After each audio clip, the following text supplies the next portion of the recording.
In today's video, I'm gonna be showing you how to configure restream with Zoom.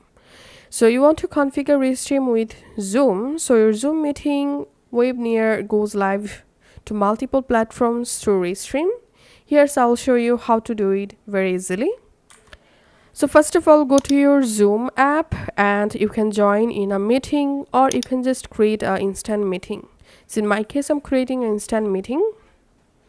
Once the meeting window started, now go to your browser and go to Restream. After login to your Restream account, select the home page here and then click on Create New Stream. And here select Restream Studio.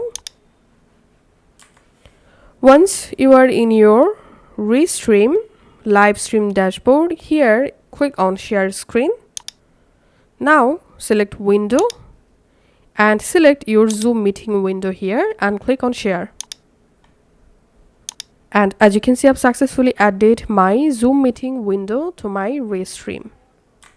Now, before going to live, click on the settings icon, select audio and select your audio input device and select your audio output device from here, and then click on this channels option.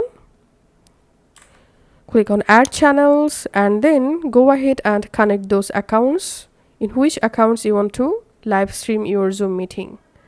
So now in my case, I'm just turning on Twitch. So I've already added my Twitch accounts. I'm just turning on Twitch from here. And then I'm clicking on Go Live. Once my live successfully started, let's go to our Twitch account. Stream Manager dashboard, and here as you can see, I've successfully started to stream my Zoom meeting on my Twitch account through Restream.